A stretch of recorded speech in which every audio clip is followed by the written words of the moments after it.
할렐루야. 9월 첫째 주 주일 예배입니다. 지난 한 주간도 평안하셨죠? 한 주가 너무 빠르다 보니 한 달도 금방 지나갑니다. 시간에 이래저래 끌려다니지 마시고 지혜롭게 그리고 현명하게 주어진 시간들을 잘 사용해야 할 것 같습니다. 오늘은 예배 가운데 성찬 예식이 있습니다. 같이 모여 떡을 떼지 못하고 잔을 나누지 못하지만 주님의 명령에 순종하는 마음으로 하나님을 만나는 삶의 자리에서 성찬 예식에 참여해 주십시오. 하나님이 주시는 감동과 은혜가 예수 그리스도의 흘리신 피와 찢기신 살을 나누는 예배자들 위해 넘칠 것입니다. 예배가 주는 위로로 오늘 한 주간도 주 안에서 평안하시기를 간절히 소망합니다. 제가 유독 좋아했던, 지금도 좋아하는 찬양이 있습니다. 그리고 혼자 있을 때는 자주 부르는 찬양입니다. 여러분들도 잘 아는 곡일 것입니다. 곡명은 나 주님의 기쁨 되기 원하네입니다.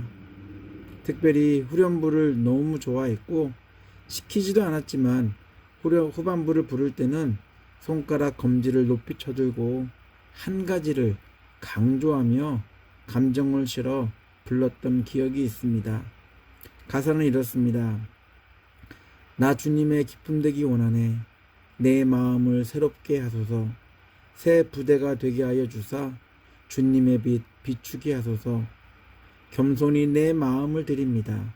나의 모든 것 받으소서. 나의 마음 깨끗게 씻어주사 주의 길로 행하게 하소서.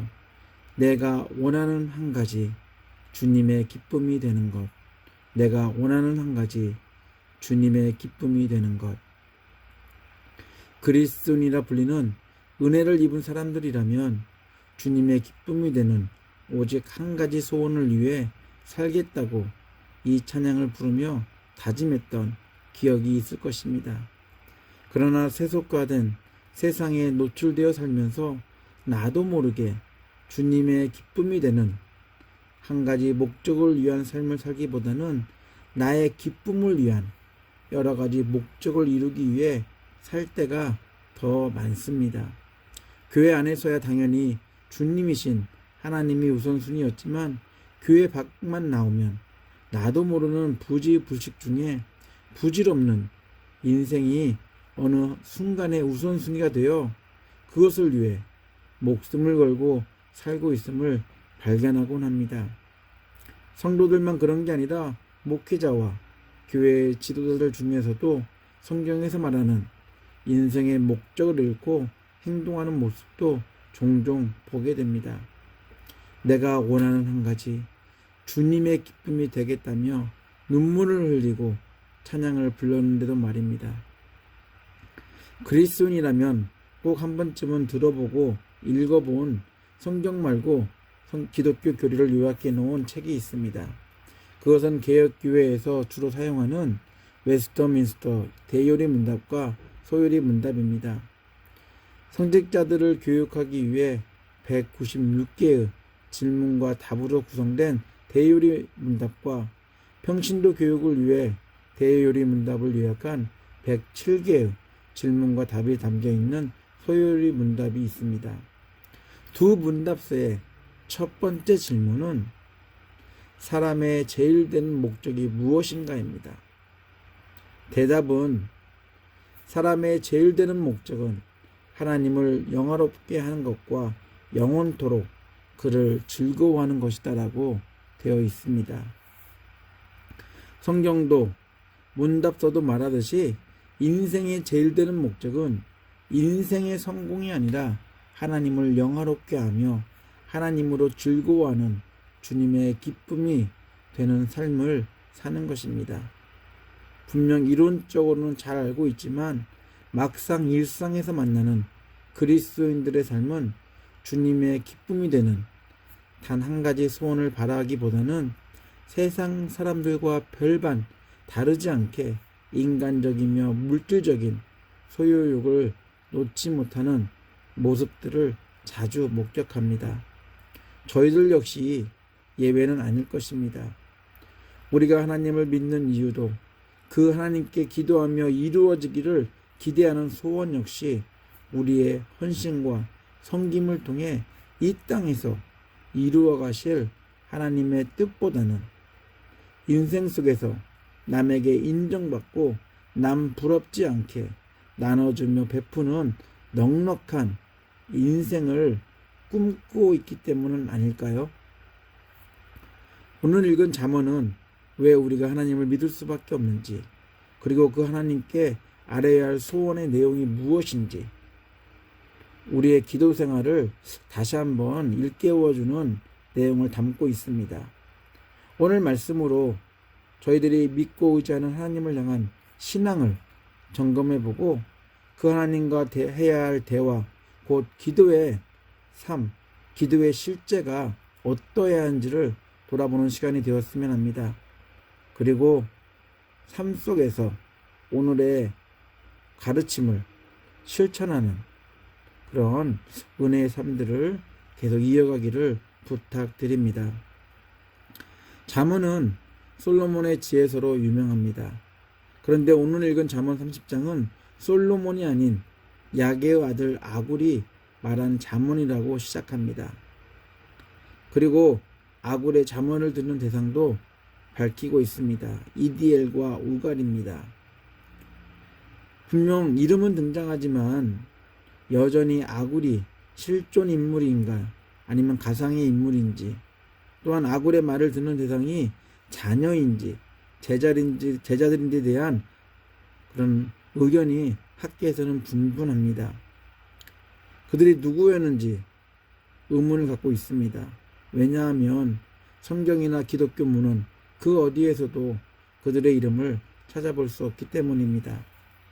그러나 그들이 누구인지 아는 것도 중요하겠지만 더 중요한 것은 잠언 30장이 주는 내용의 의미입니다. 30장은 아굴이란 인물이 말하는 하나님과 왜 하나님을 의지할 수밖에 없는지를 상세히 지혜의 말로 전달하고 있습니다. 그렇기 때문에 아굴의 잠언은 지금 저희들에게도 유효합니다. 왜냐하면 저희들도 하나님을 믿고 그 하나님께 저희들의 소원을 아뢰고 있기 때문입니다. 아굴의 지혜서가 그리스도인으로 사는 저희의 인생을 올바른 길로 인도하는 생명의 나침판이 될 것입니다. 아굴의 잠언은 아굴을 포함한 인생들이 얼마나 무지한지로 시작합니다. 아굴은 다양한 관점에서 인간의 어리석음을 설명합니다. 특별히 인생은 우둔한 짐승이기에 한계투성이라는 것을 말하는 것이 아굴의 이해입니다. 그렇기 때문에 보이지 않는다고, 이해하지 못한다고 하나님의 존재를 의심하거나 불신하지 말라고 말합니다. 2절부터 4절 말씀입니다. 세번역입니다. 참으로 나는 사람이라기보다는 우둔한 짐승이며 나에게는 사람의 총명이 없다. 나는 지혜를 배우지도 못하였고 지극히 거룩하신 분을 아는 지식도 깨우치지 못하였다. 하늘에 올라갔다가 내려온 사람이 누구며 바람을 자기 손에 움켜쥐고 있는 사람이 누구냐? 물을 그 옷자락으로 싸고 있는 사람이 누구며 땅의 모든 경계선을 그은 사람이 누구인가? 그 사람의 이름은 무엇인지, 그의 아들의 이름은 무엇인지 정말 내가 아느냐? 아굴의 표현처럼 짐승같이 지혜도 없는 인생들은 어떠한 방법으로도 하나님을 알 수 없었습니다. 공부를 한다 해도, 성공한다 해도, 건강하다 해도 하나님을 알 수 없었습니다.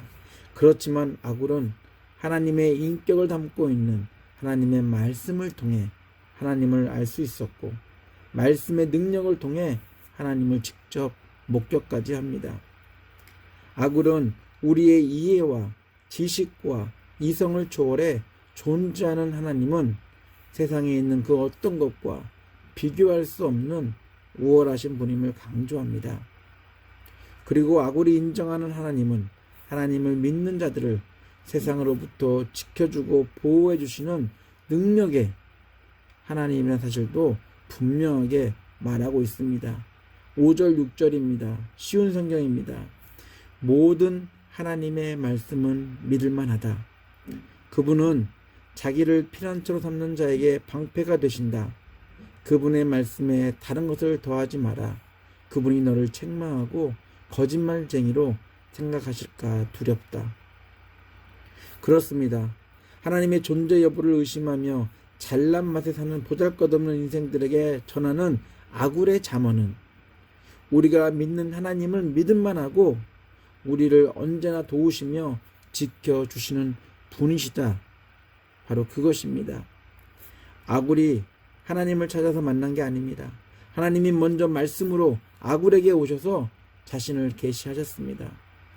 그리고 아굴을 만나 주셨고 하나님의 존재를 경험하도록 하셨습니다. 아굴이 만난 하나님은 보이지 않지만 살아있는 인격의 말씀으로 존재하는 하나님이셨습니다. 아굴을 만나 주신 하나님은 보잘것없는 저희들에게도 찾아와 주셔서 만날 수 있는 은혜를 주셨습니다. 보이지 않는 하나님이 보이는 하나님으로 이 땅에 오셨습니다. 그리고 하나님의 존재를 자신의 아들 예수를 통해 이 세상에 자세하게 그리고 제대로 보여주셨습니다. 세상의 눈으로는, 세상의 가치관으로는 하나님을 절대로 볼 수 없습니다. 그렇기에 세상에 속한 사람들은 하나님의 아들로 이 땅에 오신 예수를 십자가에 죽도록 했습니다. 예수가 하나님이셨기에 죽음을 가두는 무덤이 그를 삼킬 수 없었습니다. 도리어 무덤에서 죽음을 이기고 부활하셨습니다. 하나님이신 예수가 우리의 죽음을 대신하셨고 우리를 영원한 죽음에서 살리셨습니다. 예수의 죽음과 부활을 통해 저희들은 하나님을 직접 눈으로 보게 되었습니다. 저희들이 하나님을 믿을 수밖에 없는 이유는 예수의 삶을 통해 저희를 살려주신 하나님의 사랑을 보았기 때문입니다. 그리고 하나님의 사랑을 경험했기 때문입니다. 보이지 않는다고, 증명할 수 없다고 하나님의 존재를 의심했던 저희들이었습니다. 그러나 하나님의 사랑을 예수 그리스도가 십자가에서 보여주신 자신의 살을 찢기고 피를 흘리시며 죽으신 모습을 통해 알게 되었습니다. 우리가 믿는 하나님은 전지전능하신 저희를 만드시고 저희를 그 무엇보다 사랑하시는 창조주 하나님이십니다. 아굴은 그 하나님을 하나님으로 믿고 신뢰했습니다. 그래서 아굴은 인생을 살며 필요한 것을 하나님께 구합니다. 그런데 달랑 두 가지입니다. 7절에서 9절 말씀입니다. 쉬운 성경입니다. 내가 두 가지를 여호와께 구하였사오니 내가 죽기 전에 이루어 주소서. 곧 허황된 거짓말을 내게서 멀리하여 주시고 가난도 부함도 허락하지 마시고 오직 일용할 양식만 주소서. 그렇지 않으면 내가 배가 불러서 여호와께서 누구신가 하고 당신을 부인할까 두렵습니다. 아니면 내가 가난해져서 도둑질하고 내 하나님의 이름을 모욕할까 두렵습니다. 저희들이라면 아굴처럼 두 가지만 구했을까요? 저희들이 필요한 모든 것들을 구했을 것입니다. 좋은 집 싸게 해주세요. 지금 이 집 비싸게 팔게 해주세요. 돈이 필요한데 돈벼락 맞게 해주세요. 복권에 당첨되게 해주세요. 좋은 차 탈 수 있도록 해주세요. 건강하게 오래오래 아프지 않고 살게 해주세요. 특별히 지금 코로나 바이러스로 많이 무서운데 저는 안 걸리게 지켜주세요. 코로나 때문에 경제가 많이 힘들어요, 하나님. 그러나 운영하는 가게나 다니는 직장에서 잘리지 않도록 지켜주세요. 부모님도 자녀들도 하나님 지켜주세요 등등 우리에게 필요한 것들 그 리스트를 놓고 분명 기도할 것입니다.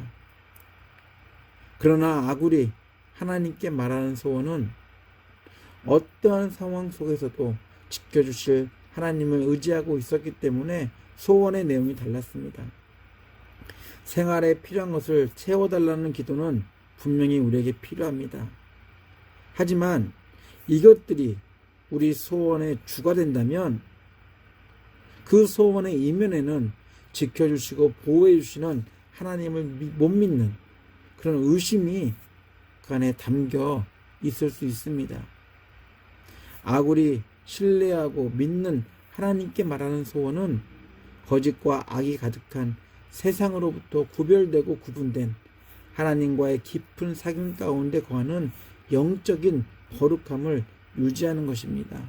그리고 외식주 문제, 의식주 문제에 매여 살지 않도록 그런 삶을 사는 것이 아굴이 하나님께 말한 소원의 내용입니다. 아굴의 믿음과 소원은 하나님을 신뢰하고 믿는 그리스도인으로서 사는 저희들에게 질문을 던지고 있습니다. 여러분이 믿는 하나님은 어떤 분이신가요? 그리고 그 하나님께 어떠한 소원을 말하며 살아생전 이루어지기를 기대하고 계시는지요? 아굴의 하나님을 향한 믿음과 그가 살아생전 기대했던 소원을 묵상하며 하나님을 향한 우리의 믿음의 깊이와 하나님께 구할 소원의 내용을 업그레이드 해보는 복된 한 주가 되기를 간절히 소망합니다. 우리가 바라는 것들만 소원하지 마시고 우리가 삶 속에서 실천할 수 있는 것들을 소원해 보시기 바랍니다. 여러분의 소원을 여러분을 너무나 사랑하시는 하나님께 말해보는 그런 복된 한 주를 사시는 성도님들 되시기를 예수 이름으로 축원합니다. 같이 기도합니다. 하나님, 아굴의 믿음과 소원이 담긴 잠언을 나누면서 하나님을 향한 저희들의 믿음과 그 하나님께 기대하는 저희들의 소원을 돌아보는 은혜를 주셔서 감사합니다. 지난 신앙 여정을 돌아보면 우리의 부족한 부분만 굳이 찾아내어 부족함을 채우는 복 받는데 신앙에 초점을 두고 그런 하나님을 믿고 신뢰하며 살아온 저희들의 인생이었습니다. 나도 모르게 기복신앙의 하나님을 신뢰하며 그 하나님께 더 많은 복을 요구하며 살았습니다. 기도 정말로 많이 했지만 기도 가운데 드러난 나의 소원은 하나님의 뜻을 이루는 것보다는 나의 축복된 삶이었습니다.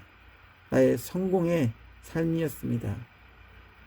이제부터 기도를 통해 무엇인가를 하나라도 더 얻는 것보다 기도한 대로 살 수 있는 소원을 하나님께 아뢰는 성숙한 저희들이 되기 원합니다.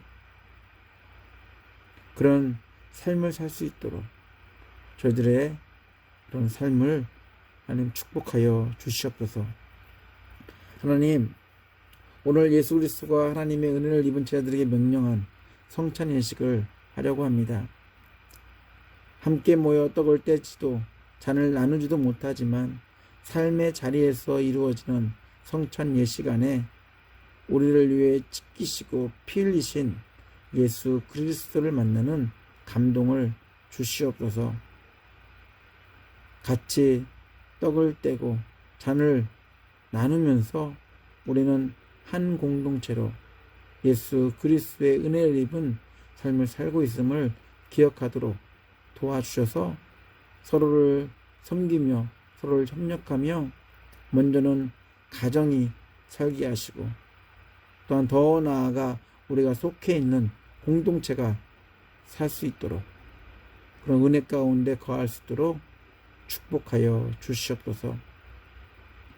그래서 성찬 예식이 예식으로 끝나는 것이 아니라 우리 삶 가운데 우리를 하나님을 기쁘시게 하는 온전한 제물로 드리듯이 우리의 삶을 섬김과 헌신을 통해 세상 가운데 드려질 때 많은 사람들이 하나님께로 돌아오게 하는, 하나님을 하나님으로 믿게 하며 그 하나님을 향한 소원들이 생겨날 수 있는 일들이 우리 삶을 통해서 일어날 수 있도록 우리 삶을 축복하여 주시옵소서.